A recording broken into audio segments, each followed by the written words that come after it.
Ghosh committee యొక్క ఆహ్వాన పత్రికలు లేదంటే సమన్సస్కు అనుకోవచ్చు, లేదంటే ఆ సంబంధిత అంశంలో వాళ్ళకిచ్చిన తాకీదులకు సంబంధించి వివిధ రకాల వ్యాఖ్యానాలు విపక్షాలకు సంబంధించి కానీ బీజేపీ బీఆర్ఎస్ మిత్రులు కానీ చేస్తున్న వైనం చూస్తున్నాం. ఇప్పటికే కాళేశ్వరంకు సంబంధించిన అంశంలో ఆ రోజు ముఖ్యమంత్రిగా ఉన్న కేసీఆర్ గారు కానీ, ఆ రోజు ఇరిగేషన్ శాఖ మంత్రిగా ఉన్న హరీష్ రావు గారు కానీ, ఆ రోజు ఆర్థిక అనుమతులు ఇచ్చిన ఈటెల రాజేందర్ గారు కానీ డెఫినెట్గా దానికి సంబంధించి వివరణ ఇవ్వాల్సిన సందర్భం ఉన్నది.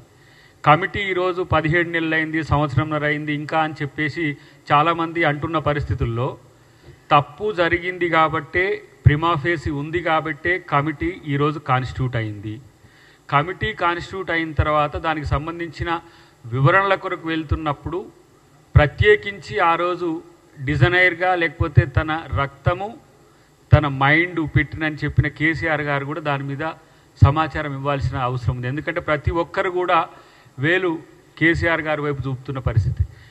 కాంగ్రెస్ ప్రభుత్వం కమిషన్ వేయడం వెనుక ఒక ప్రధానమైన ఉద్దేశం ఉంది. ఉత్తగానే బట్టగాల్చి మీదేసి ఏదో రాజకీయ కక్ష సాధింపు కొరకు చేయలేదు. సాంకేతిక అంశాలు, ఆర్థిక అంశాలు, అవినీతికి సంబంధించిన అక్రమాలకు సంబంధించిన వివరణ తేలినాకనే బాధ్యుల పట్ల చర్యలు తీసుకోవాలని ఒక డెమోక్రటిక్ ఒక వాల్యూస్తోనే ఈరోజు ఆ కమిషన్ వేయడం జరిగింది. ఎక్స్టెన్షన్ అనేది కూడా చాలా లోతైన అధ్యయనం జరుగుతున్నది అక్కడ. ఇప్పుడు డ్యామ్ సేఫ్టీ ఏజెన్సీ అథారిటీ నుంచి మొదలు పెడితే ప్రతి ఒక్క అంశంలో, పర్యావరణ అనుమతుల నుంచి మొదలు పెడితే, ఎన్జీటీ నేషనల్ గ్రీన్ ట్రిబ్యునల్ నుంచి మొదలు పెడితే ప్రతి ఒక్క అంశంలో సాంకేతిక అంశాలను పరిశీలించడానికి సమయం పట్టింది తప్పితే ఎమ్మటే ప్రభుత్వం రాగానే ఏదో కేసీఆర్ని అరెస్ట్ చేసి జైలు వేసి పడేయాలన్నట్టుగా కొంతమంది, లేకపోతే అరెస్ట్ చేస్తారని అనుకున్నామని కొంతమంది, చేస్తలేరు కాబట్టి మీరు బీఆర్ఎస్తో పొత్తుకున్నామని అవగాహనతో ఉన్నారు కొంతమంది, కేంద్రంతోనే కాంగ్రెస్ ప్రభుత్వం మిలాఖతయ్య కేసీఆర్ని అరెస్ట్ చేస్తలేరని కొంతమంది అంటున్నారు. నేను ఈరోజు ఒక ఆరోపణ చేస్తున్నా. ఈటెల రాజేందర్ గారిని కేసీఆర్ గారే ఉద్దేశపూర్వకంగా బీజేపీలకు పంపించిండ్రా? మరి ఆ రోజు అంత ప్రాధాన్యత ఉన్న అంశంలో, అంటే ఆయన ఫినాన్స్ మినిస్టర్ చేసిండు, ఇంకేదో మినిస్టర్ చేసిండు, హెల్త్ మినిస్టర్ కూడా చేసిండు. మరి అలాంటి వ్యక్తి బీజేపీలోకి పోవాల్సిన పరిస్థితి ఎందుకు వచ్చింది? పంచాయతీ పెట్టుకున్నట్టు పెట్టి ఆయనే పంపించిండా? మరి ఇప్పుడు మేము బీజేపీ వాళ్ళని అంటున్నాం, బీజేపీ నాయకులు ఈరోజు అక్కడ అక్రమాలు చేసి, బీఆర్ఎస్లో అక్రమాలు చేసి ఇలా బీజేపీకి పోయిన పరిస్థితి ఉన్నది.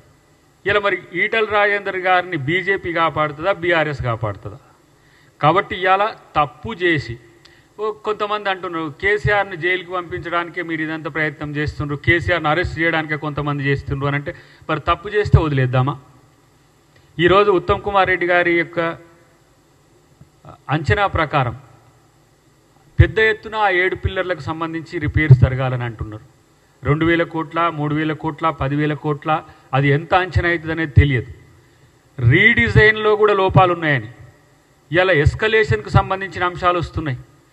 ఏఈ నుంచి మొదలు పెడితే ఇంజనీర్ ఇన్ చీఫ్ వరకు వాళ్ళందరి దగ్గర అఫిడవిట్లు తీసుకున్న తర్వాత అఫిడవిట్లకు వాళ్ళు చెప్పేదానికి తేడా వచ్చినా కూడా మళ్ళీ రీఎంక్వైరీ చేసిన చరిత్ర ఘోష్ గారిది. వారి పారదర్శకత కానీ, వారి యొక్క కమిట్మెంట్ కానీ ఇలా మనం శంకించజాలం. ఒక ఆయన అంటున్నాడు, ఇప్పుడే నేను ఏదో డిబేట్లో ఉంటే, మీరు పవర్ మీద కూడా ఇట్లే కమిషన్ వేసిండ్రు, కేసీఆర్ గారు ఒక లేఖ రాస్తే మొత్తం దాని పని అయిపోయింది, ఇప్పుడు దీనికి కూడా ఒక లేఖ రాసేస్తే అయిపోద్ది అంటే, లేఖే రాసుకో, లేకపోతే నువ్వేమైనా చేసుకో. నువ్వు తప్పు చేస్తే నువ్వు అమెరికాకు పోయినా లేకపోతే ఇంకెక్కడికి పోయినా సరే ముద్దాయి అయి ఉంటే, తప్పు చేసి ఉంటే ఎవరైనా జైలుకు పోవాల్సిందే. ఏదో కేసీఆర్ గారు ఏదో తప్పు చేయనట్టు, ఇలా తప్పు చేయని దానికి ఏదో రేవంత్ రెడ్డి గారు లేకపోతే కాంగ్రెస్ ప్రభుత్వం ఏదో వాళ్ళ మీద కక్ష సాధింపు చేసినట్టు చేస్తే లక్షల కోట్ల రూపాయల ఎస్టిమేషన్స్ అవన్నీ కూడా ఇలా. ఎందుకంటే పాలమూరు రంగారెడ్డి కానీ, కాళేశ్వరం కానీ, ఇతరాత్ర ప్యాకేజెస్కు సంబంధించిన అంశంలో వాళ్ళు ఖర్చు చేసింది 1,00,000 కోట్లు కావచ్చు కాక, మొత్తం వాళ్ళు ప్రాజెక్టుల కొరకు ఎస్టిమేషన్స్ చూడండి 2-3 లక్షల కోట్లకు మొత్తం పూర్తి స్థాయిలో తెలంగాణలో మొత్తం రీడిజైన్ పేరుతో ఇలా కేసీఆర్ తాను పాలిస్తున్న రోజుల్లోనే మొత్తం రీడిజైన్ జరగాలని చెప్పి ఒక ఉద్దేశపూర్వకమైన, ఒక రకంగా చెప్పాలంటే ఒక పెద్ద ఆయన ఇప్పుడే అంటున్నాడు, తెలంగాణను కేసీఆర్ దొంగల దొడ్డిగా మార్చిండు, దోచుకునేటోళ్లకు ఆశ్రయంగా మార్చిండు. తెలంగాణలో 7 లక్షల కోట్ల పైచిలకు అప్పులు చేసి తగుదునమ్మా అని చెప్పి ఇలా శ్రీరంగ నీతులు చెప్తున్నారు. వాళ్ళు ఇష్టం వచ్చినట్టు మాట్లాడుతున్నారు. వాళ్ళు తప్పు చేయడం ఒక తప్పు అయితే తప్పు చేసి దబాయించడం ఏందా? ఒక్క పిల్లర్ పోతే ఏమైంది అంటుండ ఆయన కేసీఆర్.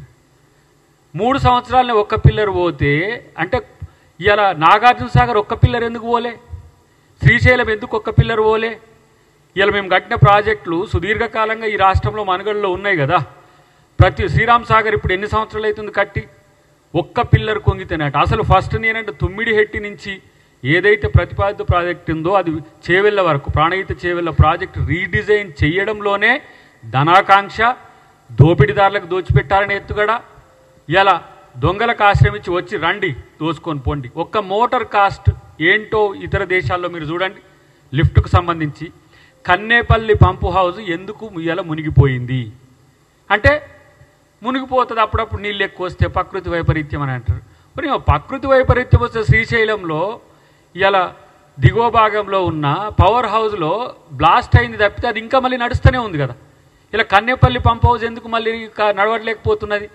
క్రస్ట్ లెవెల్లో ఉన్న అంశాలన్నీ తెలియకుండా ఈయనేని ఇంజనీర్ అయ్యి ఇప్పుడు లేవా? మన మీడియా మిత్రులు తీయండి. నా మెదడు రక్తం పెట్టినా ఏం మాట్లాడతారు? పనికి రానోడు, పనికొచ్చినోడు, తెలిసినోడు, తెలియనోడు. మరి అలా ఇంజనీరింగ్ చీఫ్ కేసీఆరే. కాళేశ్వరరావు అన్నాడు గతంలో ఒక గవర్నర్ గారు, ఏం పేరు ఆయన పేరు, నరసింహను. కాళేశ్వరరావు కాళేశ్వరం కట్టింది, ఇప్పుడు కూలింది అనేసరికే నోయేశ్వరరావు. ఇప్పుడు నాకు తెలియదు కాళేశ్వరం నేను కాదు. ఇచ్చినామండి ఇంజనీర్లకు, ఇచ్చినాం డిజైన్లు ఇవ్వమని. ఆ ఇంజనీర్ ఎవరో బయటికి రావాలి కదా. తీసిన ఆయన ఎవరు కింది నుంచి మేడిగడ్డ నుంచి సుందిల్లా అన్నారం పైకి తీసుకురా వచ్చి మళ్ళీ శ్రీపాదెల్లంపల్లినే కదా. శ్రీపాదెల్లంపల్లి ఎవరు కట్టిండ్రు? మళ్ళీ కాంగ్రెస్ ప్రభుత్వమే కట్టింది 20 TMCతో. ఎన్ రూట్లో ఉన్న 2 TMC 1 TMC అన్నీ కూడా రంగనాయక సాగర్ కావచ్చు, కొండపోచమ్మ కావచ్చు, మలన సాగర్ కావచ్చు. మలన సాగర్ అయితే భూమి మీద అతి ఎత్తైన ప్రాంతంలో ఒక నేల మీద కట్టిన ప్రాజెక్ట్ 50 TMCలు. ఇలా కొండపోచమ్మ 15 TMCలకు వాళ్ళు ప్రతిపాదిత చేస్తే 2 TMCలు పెట్టగానే కిందికి కుంగుతున్నది. దాంట్లో నిర్వాసితుల సంగతి ఏంది? 1000 ఎకరాల భూములు కోల్పోయిన వాళ్ళ సంగతి ఏంది? ఇది కాదు ఆర్థిక నష్టం. ల్యాండ్ ఎక్విజిషన్ యాక్ట్ 2013 తెస్తే దానికి భిన్నంగా మళ్ళీ ఆయన 2017 తెచ్చిండు. ఇంకేదో 123 తెచ్చిండు. ఇష్టం వచ్చినట్టుగా భూములను గుంజుకున్నారు. గుంజుకోవడం అంటే ఒక రకంగా రౌడీలు దందా చేసినట్టుగా, ల్యాండ్ గ్రాబర్స్ కాక గుంజుకున్నట్టుగా. ఏటిగడ్డ కృష్ణాపూర్ ఆ ప్రాంతంలో మీరు పోయి అడిగితే ఇప్పుడు 10 లక్షలు, ఎవరు మీ మధ్యన మిత్రుడు గాలిరెడ్డి అని మిత్రుడు వచ్చిండు, 10 లక్షలకు 5 లక్షల రూపాయలకు కూడా ఎకరం తీసుకున్నారు. ఇట్లా 10 లక్షలకే 5 లక్షల కాడ ఎకరం ఇవ్వండి. ఇలా అదే గజ్వేల్ ప్రాంతంలో నిర్వాసితులు ఎవరైతే ఉన్నారో పోరాడిన వాళ్ళని తీసుకుపోయి జైల్లో పెట్టిండ్రు. జైల్లో పెట్టుడే కాకుండా వాళ్ళకు కాలనీ చెర్ల బఫర్ జోన్లో కట్టించిన చరిత్ర కేసీఆర్. ఇట్లాంటి అరాచకాలు, ఇలాంటి విధ్వంసాలు చేసి మళ్ళా నేనే వస్తా, 1000 కోట్లు ప్రజలే దోచుకొని మళ్ళీ నేనే వచ్చి ఎవడైనా మాట్లాడితే వాడిని జైల్లో పెడతా అని చెప్పి చేసిన అకృత్యాలకు కాళేశ్వరం వేదిక కాదా? కాళేశ్వరంలో మీరు సంపాదించిన దొంగ డబ్బు కాదా?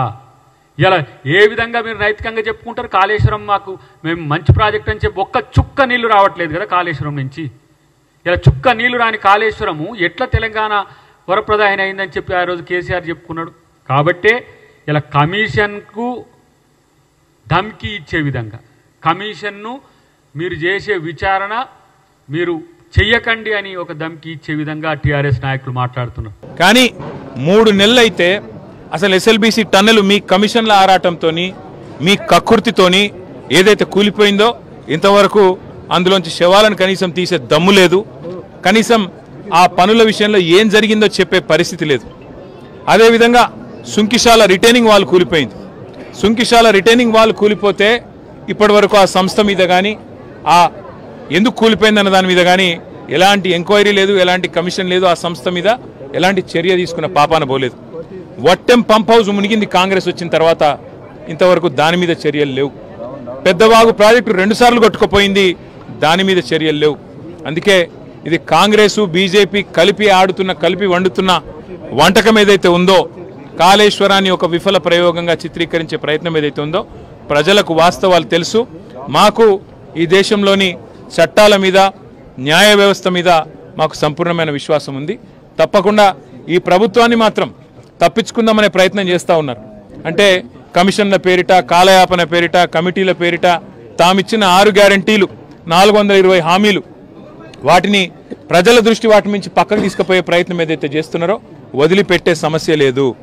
ఎప్పుడు ఇస్తావు నెలకు 2500 అని రాష్ట్రంలోని 1,68,00,000 మంది ఆడబిడ్డలు అడుగుతున్నారు, అడుగుతూనే ఉంటాం. అట్లాగే ఎప్పుడు ఇస్తావు తులం బంగారం అని ఇవాళ పెళ్లిళ్లలో ఉండే ఆడబిడ్డల తల్లిదండ్రులు అడుగుతున్నారు, వదిలిపెట్టం. ఎప్పుడు ఇస్తావు 4,000 పెన్షన్ అని చెప్పి ఇవాళ రాష్ట్రంలోని పెద్ద మనుషులు అడుగుతున్నారు, వాళ్ళ తరపున అడుగుతూనే ఉంటాం. అట్లాగే ప్రతి ఒక్క హామీని అమలు చేసేదాకా వదిలిపెట్టం. మీరు ఎన్ని నోటీసులు ఇచ్చినా, ఎన్ని డ్రామాలు ఆడినా అవన్నీ కూడా తప్పకుండా దూది పింజల్లాగా తేలిపోతాయనే మాట కూడా తప్పకుండా చెబుతూ, ముమ్మాటికి న్యాయము ధర్మము గెలుస్తుంది. ముమ్మాటికి తెలంగాణకు మేలు చేసిన వాళ్ళని ఆ దేవుడు కాపాడతాడు. మీరెన్ని చిల్లర ప్రయత్నాలు చేసినా, వచ్చి 17 నెలల నుంచి మీరు చేస్తున్నాయని చిల్లర ప్రయత్నాలే. ఈ కమిషన్ అని, ఆ కమిషన్ అని, ఈ ఎంక్వైరీ అని, ఆ ఎంక్వైరీ అని. అందుకే నేను చెప్పేది, ఈ 3D మంత్రం ఎక్కువ రోజులు నడవదు. ఈ డిసెప్షన్, డిస్ట్రక్షన్, డిస్ట్రాక్షన్ అనే మీ ఆలోచన ఏదైతుందో ఎక్కువ రోజులు నడవదు. తప్పకుండా తెలంగాణ ప్రజలు తిరగబడే రోజు కూడా వస్తుంది. మిమ్మాటికి రేవంత్ రెడ్డి ప్రభుత్వానికి, స్కామ్ గ్రేస్ ప్రభుత్వానికి తప్పకుండా బుద్ధి చెప్తారనే మాట కూడా నేను తెలియజేస్తాను.